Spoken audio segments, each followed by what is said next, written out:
Hello दोस्तों, स्वागत है आपका हमारी इस नई वीडियो में। आप देख रहे हैं आपका अपना यूट्यूब चैनल अप्रेंटिसशिप गाइड, जिसमें है ऑल अबाउट अप्रेंटिसशिप ट्रेनिंग। दोस्तों, इस वीडियो में हम बात करेंगे रेलवे रिक्रूटमेंट बोर्ड यानी इंडियन रेलवे की ओर से निकाली गई बम्पर कांस्टेबल भर्ती के बारे में। जी हाँ दोस्तों, इंडियन रेलवे के रेलवे रिक्रूटमेंट सेल की ओर से एक सेंट्रलाइज नोटिफिकेशन जारी किया गया, जिसमें रेलवे प्रोटेक्शन फोर्स में कांस्टेबल की भर्ती की जाएगी। इसके लिए बाकायदा इसका नोटिफिकेशन है इसके ऑफिशियल वेबसाइट पे जारी कर दिया गया, जिसके अनुसार टोटल 4208 पदों के लिए वैकेंसीज है निकाली जाएगी। इसमें कैंडिडेट है 9/5/2024 तक अपना एप्लीकेशन फॉर्म सबमिट कर सकते हैं। दोस्तों, अप्रेंटिसशिप ट्रेनिंग और टेक्निकल सरकारी जॉब्स के लेटेस्ट अपडेट पाने के लिए आप हमारे चैनल को सब्सक्राइब कर ले, बेल आइकन पर क्लिक कर नोटिफिकेशन ऑन कर ले, ताकि वीडियो के माध्यम से आप तक सारी जानकारी पहुंचते रहे। दोस्तों, आप हमारे टेलीग्राम चैनल और व्हाट्सएप ग्रुप को भी ज्वाइन कर ले, जिसका लिंक हमारे वीडियो के डिस्क्रिप्शन बॉक्स में अवेलेबल है, जिस पर मैं लगातार आपको अपडेट करता रहता हूं। दोस्तों, यदि आप बैंकिंग या फाइनेंशियल सेक्टर से जुड़ी रिक्रूटमेंट की लेटेस्ट अपडेट और जानकारी प्राप्त करना चाहते हैं, तो आप हमारे another YouTube channel banking jobs guide को सब्सक्राइब कर ले, जिसका लिंक हमारी वीडियो के डिस्क्रिप्शन बॉक्स में अवेलेबल है, जिस पे मैं लगातार बैंकिंग सेक्टर और फाइनेंशियल सेक्टर के द्वारा जो भी वैकेंसी निकाल जाती है उससे संबंधित वीडियो अपलोड करता रहता हूँ। दोस्तों, अपन आ गए इसके ऑफिशियल नोटिफिकेशन में। Government of India ministry of railway के रेलवे रिक्रूटमेंट बोर्ड की ओर से सेंट्रलाइज नोटिफिकेशन जारी किया गया RPF 02/2024। इसके अंदर आप देख सकते हो कि इसमें कांस्टेबल एग्जीक्यूटिव के पदों के लिए रेलवे रिक्रूटमेंट फोर्स और railway protection board special force में भी वैकेंसी निकाली गई है। इसमें इसका ऑनलाइन एप्लीकेशन फॉर्म भरने की जो डेट है 15/4/2024 से स्टार्ट है। ऑनलाइन एप्लीकेशन फॉर्म भरने की जो क्लोजिंग डेट है 14/5/2024 को 12 बजे तक रखी गई। इसके बाद एक जो मॉडिफिकेशन की विंडो है, जो कैंडिडेट ने कोई एप्लीकेशन फॉर्म में कोई चेंजेस करना है या कोई गलत एंट्री कर दी है, तो उसको चेंजेस करने की जो डेट है 15/5/2024 से 24/5/2024 तक रखी गई है। Online application form all India के जो मेल कैंडिडेट और फीमेल कैंडिडेट है ऑनलाइन मोड में एप्लीकेशन फॉर्म सबमिट कर सकते हैं। सबसे पहले पोस्ट की अपन बात करें तो कांस्टेबल एग्जीक्यूटिव के लिए वैकेंसी निकाली गई। इनको 7th पे कमीशन के लेवल 3 में अपॉइंट किया जाएगा। इनिशियल जो बेसिक पे की बात करें तो 21,700 यहाँ पे कैंडिडेट को दी जाएगी। मेडिकल स्टैंडर्ड है B1 कैंडिडेट का होना जरूरी है। एज लिमिट 18 से 28 वर्ष होनी जरूरी है। और टोटल वैकेंसीज की बात करें तो कि जितनी भी रेलवे रिक्रूटमेंट बोर्ड्स बनी हुई हैं देश भर में, उन सभी में जोड़कर 4,208 पदों के लिए वैकेंसी निकाली गई। यहाँ पे इंपोर्टेंट इंस्ट्रक्शन है वो कैंडिडेट के लिए दिए। ऑनलाइन एप्लीकेशन फॉर्म यहाँ पे सबमिट कैंडिडेट का करना है। कैंडिडेट है वो मेडिकली फिट होगा तभी कैंडिडेट को यहाँ पे अपॉइंटमेंट किया जाएगा। कैंडिडेट के पास वैलिड ईमेल आईडी और मोबाइल नंबर होने जरूरी है, उसी से कैंडिडेट अपना जो अकाउंट है वो क्रिएट कर सकता है। उसके बाद में कैंडिडेट है यहाँ पे जो एग्जाम पैटर्न होगा उसमें कैंडिडेट को यहाँ पे नेगेटिव मार्किंग देखने को मिलेगी, यानी एक क्वेश्चन यदि आप आंसर गलत करते हो तो 1/3 अंक का उसमें काटा जाएगा। एग्जाम का जो मोड है वो CBT बेस्ड यहाँ पे रहेगा। जनरल कंडीशंस की अपने यहाँ पे बात करें तो यहाँ पे जनरल कंडीशंस है वो कैंडिडेट्स के लिए दी हुई है। उसके बाद नीचे अपन चलते हैं तो पोस्टिंग की अपन बात करें तो कैंडिडेट को यहाँ पे जो कैंडिडेट को एजोन टू RPSF एज पर जो एडमिनिस्ट्रेटिव रिक्रूटमेंट है उसके अकॉर्डिंग कैंडिडेट को इम्पेनल्ड यहाँ पे किया जाएगा। इसमें यदि कोई चेंजेस करना है तो उसके लिए RRB अधिकृत है। यहाँ पे हेल्पलाइन नंबर के लिए आपको ईमेल आईडी और मोबाइल नंबर भी दिए हुए हैं, आप इन पे कॉन्टेक्ट है वो कर सकते हैं। वैकेंसीज की संख्या है उसको इंक्रीज या डिक्रीज भी यहाँ पे किया जा सकता है। उसके बाद नेशनलिटी बात करें तो ऑल इंडिया के कैंडिडेट है इसमें अपना एप्लीकेशन फॉर्म सबमिट कर सकते हैं। एज है 18 से 25 वर्ष बीच में होनी जरूरी है। उसके बाद में एज रिलैक्सेशन की बात करें तो SC ST के कैंडिडेट को यहाँ पे 5 साल की छूट दी जाएगी और OBC के कैंडिडेट को 3 साल की छूट दी जाएगी। एक सर्विसमैन के कैंडिडेट को भी यहाँ पे कैटेगरी वाइज वो छूट दी जाएगी। जो फीमेल कैंडिडेट है अलग अलग कैटेगरी से बिलोंग करते हैं उनके लिए भी यहाँ पे छूट का क्राइटेरिया रखा गया है। नीचे DOB की रेंज दी है कि किस किस डेट के बीच में कैंडिडेट का जन्म होना जरूरी है। एजुकेशन क्वालिफिकेशन की अपन बात करें तो उसके लिए कैंडिडेट को minimum 10th class pass out होना जरूरी है। एग्जामिनेशन फी की अपन बात करें तो यहाँ पे 500 रुपये एप्लीकेशन फी रखी गई है।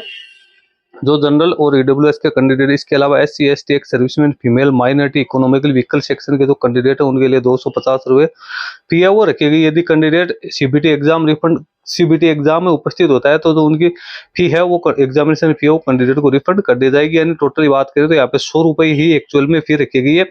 जो जनरल EWS और OBC के कैंडिडेट को 400 रुपये रिफंड कर दिए जाएंगे यदि वो ऑनलाइन एग्जामिनेशन में पार्टिसिपेट करते हैं। तो बाकी की जो कैटेगरी के उनको पूरे 250 रुपये कैंडिडेट को रिफंड कर दिए जाएंगे। ऑनलाइन मोड में कैंडिडेट को यहाँ पे पेड करने जरूरी है। यहाँ पे इकोनॉमिक सेक्शन है उससे रिगार्डिंग यहाँ पे जो स्कीम है वो दी हुई है। उसके बाद में नीचे अपन चलते हैं तो यहाँ पे ईडब्ल्यूएस कैटेगरी के कैंडिडेट के लिए जो रिजर्वेशन की परिभाषा दी हुई है, रिजर्वेशन किस प्रकार से दिया जाएगा वो है, अब जो कैंडिडेट अभी किसी गवर्नमेंट या सेमी गवर्नमेंट या पब्लिक सेक्टर के ऑर्गेनाइजेशन से काम करे, उन कैंडिडेट को अपना जो प्रेजेंट एम्प्लॉयर है उसका एनओसी सर्टिफिकेट वो पेश करना जरूरी है। अब कैंडिडेट का सिलेक्शन वो किस प्रकार से किया जाएगा, तो यहाँ पे कैंडिडेट के सिलेक्शन के लिए कई स्टेज रखे गए। सबसे पहले सीबीटी टेस्ट होगा, उसके बाद फिजिकल एफिशिएंसी टेस्ट और फिजिकल मेजरमेंट टेस्ट लिया जाएगा। उसके बाद कैंडिडेट का डॉक्यूमेंट वेरिफिकेशन है वो किया जाएगा। कंप्यूटर बेस्ड टेस्ट की बात करें तो इसमें जो स्टैंडर्ड होगा वो 10th क्लास तक का होगा, और पैटर्न और एग्जामिनेशन सिलेबस की बात करें तो 90 मिनट का टाइम यहाँ पे दिया जाएगा। टोटल 120 क्वेश्चन हो गए, प्रत्येक जो राइट आंसर है वो 1 नंबर का होगा। 1/3 यहाँ पे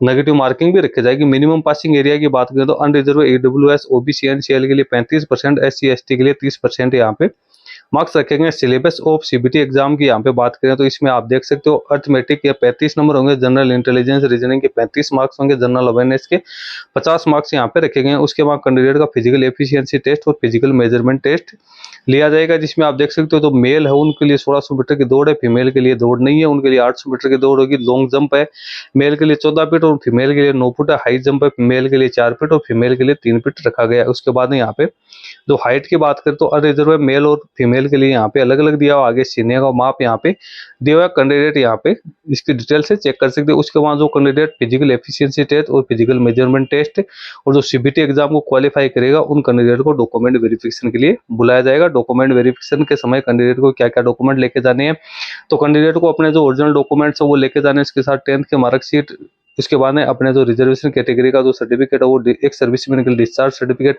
2 self attested colour photograph, NOC certificate, domicile certificate, और जो इकोनॉमिकल वीकर सेक्शन से बिलोंग करते हैं उन कैंडिडेट के पास में उनका सर्टिफिकेट होना जरूरी है। उसके बाद कैंडिडेट को डॉक्यूमेंट वेरिफिकेशन के बाद कैंडिडेट का मेडिकल एग्जामिनेशन किया जाएगा। मेडिकल स्टैंडर्ड है यहाँ पे B1 कैटेगरी का होना जरूरी है। उसके बाद कैंडिडेट को आरपीएफ या आरपीएससी में ट्रेनिंग सेंटर उन पर ट्रेनिंग करवाई जाएगी। हाउ टू अप्लाई की बात करें तो कैंडिडेट ऑनलाइन मोड में एप्लीकेशन फॉर्म सबमिट करना है। इसके लिए कैंडिडेट को सबसे पहले अपना अकाउंट क्रिएट करना होगा। उसके बाद कैंडिडेट को अपना रिसेंट पासपोर्ट साइज का जो फोटोग्राफ्स है उसको यहाँ पे सबमिट करना है।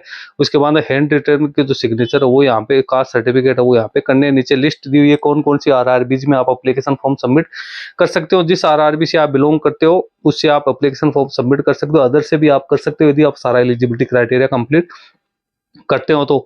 उसके बाद जनरल गाइडलाइंस है जो इसमें जो मीडियम ऑफ एग्जाम हो तो इंग्लिश और हिंदी के साथ साथ 13 जो रीजनल लैंग्वेज है उसमें यहाँ पे, जिसमें असमी, बंगाली, गुजराती, कन्नड़ा, कोंकणी, मलयालम, मणिपुरी, मराठी, उड़िया, पंजाब, तेलुगु और उर्दू में भी यहाँ पे पेपर कैंडिडेट्स को दिया जाएगा। कैंडिडेट को मॉडिफिकेशन यदि कोई करना है तो उसके लिए कैंडिडेट 250 रुपए नॉन रिफंडेबल फी है पेड करके इसमें कोई मॉडिफिकेशन कर सकता है। यदि कैंडिडेट ने किसी प्रकार की गलत सूचना ऑनलाइन एप्लीकेशन फॉर्म में फिलअप कर दी है तो उसके बाद instruction related to equal letter, तो इक्वल लेटर कैंडिडेट है उसकी ऑफिशियल वेबसाइट से ही डाउनलोड कर सकते हैं। तो दोस्तों यहाँ पे मिसलेनियस एक्टिविटीज है वो दिया हुई, एब्रीविएशन इस नीचे दिया। उसके बाद एजुकेशन क्वालिफिकेशन की बात करें तो कैंडिडेट को यहाँ पे 10th या इसके समकक्ष क्लास से उत्तीर्ण होना जरूर। नीचे अपन चलते हैं तो यहाँ पे रिजर्वेशन वाइज जो वैकेंसीज है, सबसे पहले तो अपन बात करें मेल की तो अनरिजर्व की 1450 है, एससी की 537 है, एसटी की 268 है, ओबीसी की 966 है, ईडब्ल्यूएस की 357 है और टोटल 3577 पोस्ट तो मेल के लिए निकाली गई।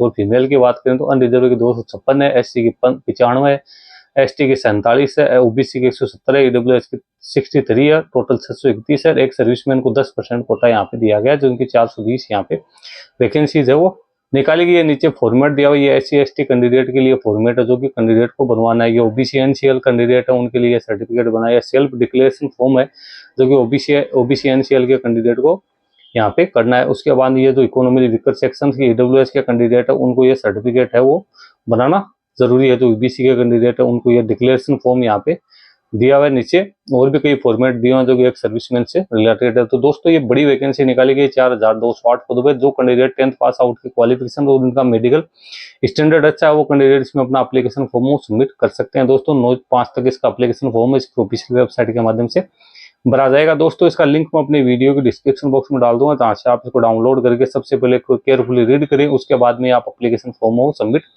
कर सकते हैं। दोस्तों इस वीडियो में इतना ही। वीडियो अच्छा लगे लाइक शेयर करना, कोई क्वेरी हो कमेंट करके बताना। धन्यवाद।